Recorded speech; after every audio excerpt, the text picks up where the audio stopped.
손흥민 메뉴 레알 이적설 동시 등장 진짜 이유. 요케레스 거취가 변수다. 현지 독점 보도 분석.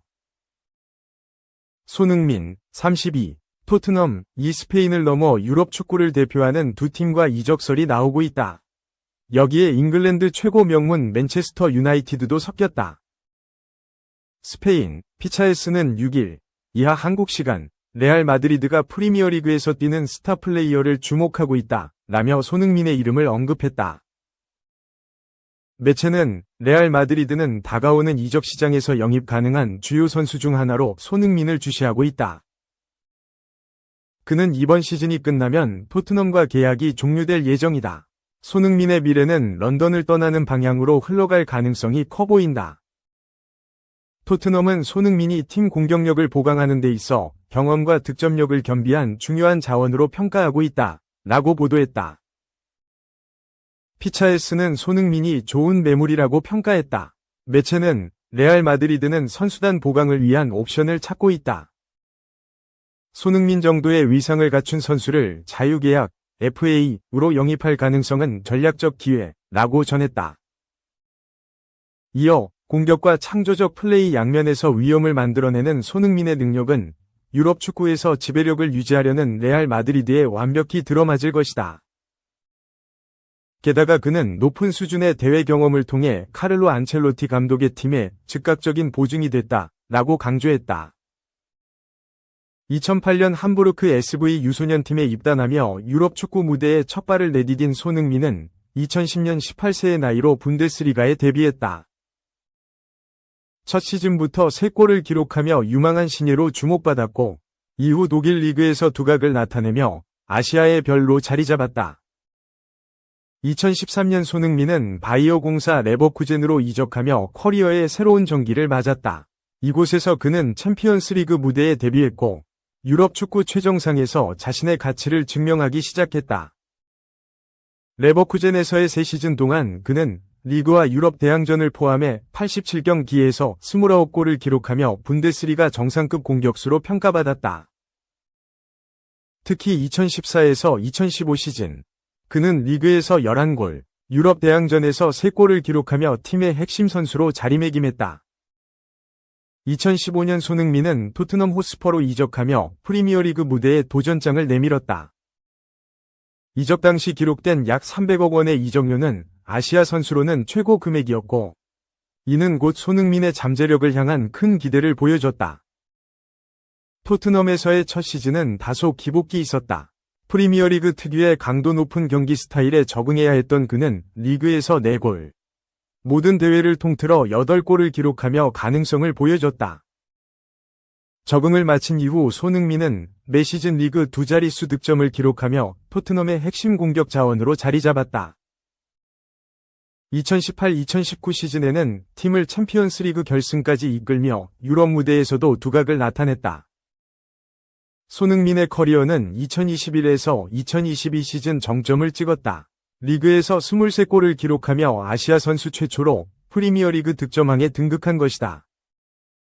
이 시즌 그의 득점 중 놀라운 점은 페널티킥 없이 모두 필드골로 이루어졌다는 점으로 그의 결정력과 경기 장악력을 보여주는 사례로 꼽힌다.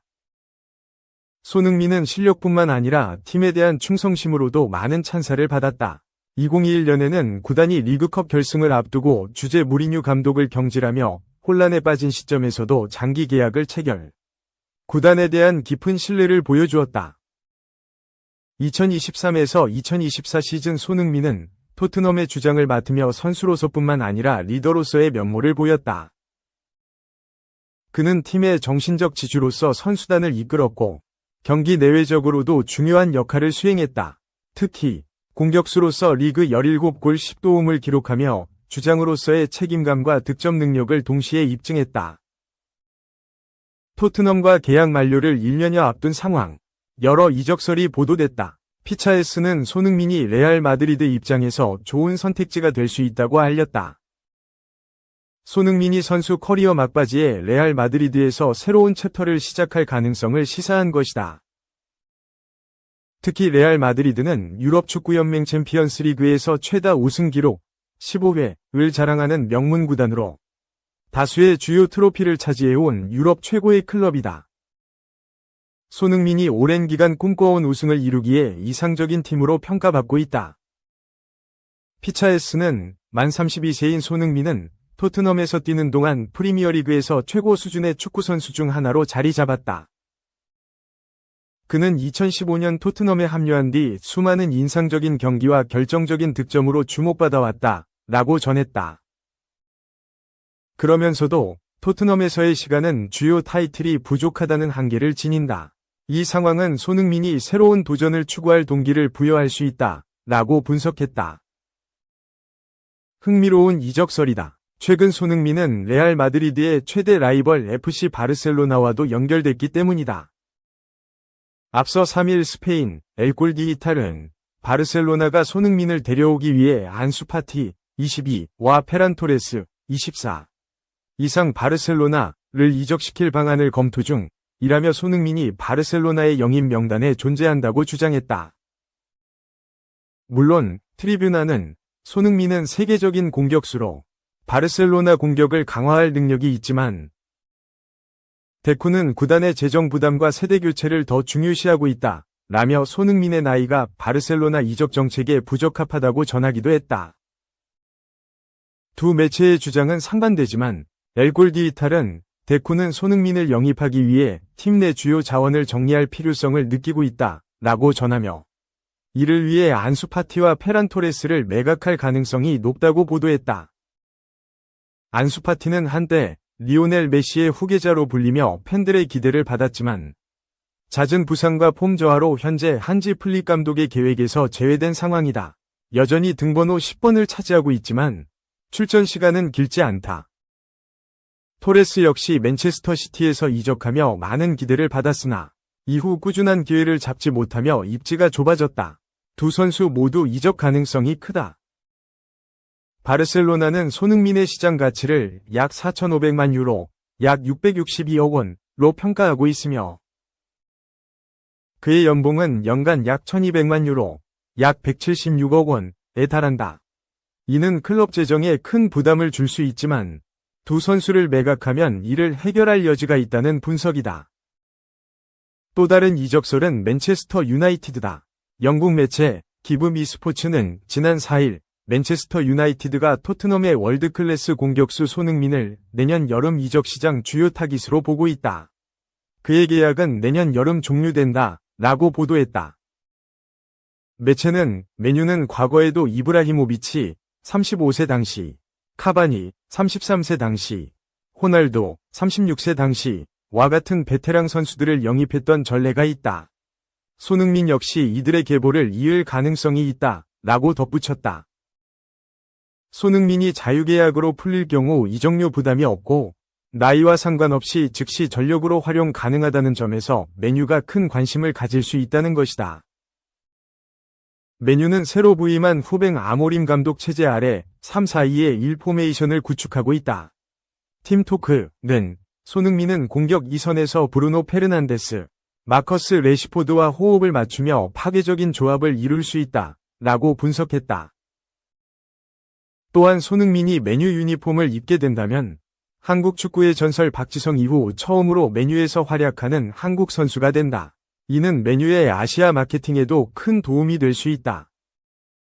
손흥민은 토트넘에서 오랫동안 7번을 달았던 만큼 맨유에서도 7번을 차지할 가능성이 거론된다.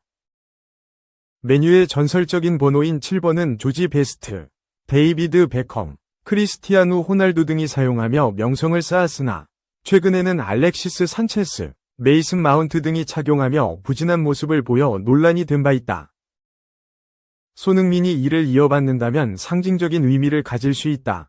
트로피를 간절히 원하는 손흥민을 향해 우승과 가장 가까이 위치한 스페인의 두 고함과 영광 재현을 꿈꾸는 맨유가 그를 원한다는 소식이 흘러나오고 있지만 정작 감독은 관심 없는 모양이다. 9일 열릴 첼시전을 앞둔 기자회견에서 포스테코글루 감독은 손흥민의 계약에 관한 질문을 받았다. 첼시전 사전 기자회견에 참가한 한 기자는 포스테코글루 감독에게 손흥민이 계약 마지막 해에 접어들었다. 그가 얼마나 중요하며 그를 얼마나 장기적으로 팀에 남기고 싶은가? 라고 질문했다. 이에 포스테코글루는 지금 내가 신경 쓰는 건 다음 경기에 관한 것뿐이다. 난 선수들의 계약에 신경 쓸 수 없었다. 난 그들의 상황에 신경 쓸 수가 없었다. 라고 답을 남겼다. 그러면서 내가 관심을 가지는 것은 다음 경기뿐이다. 첼시전 경기장에 나가 싸울 준비된 선수들이 있는지만 확인하고 싶다. 라고 덧붙였다.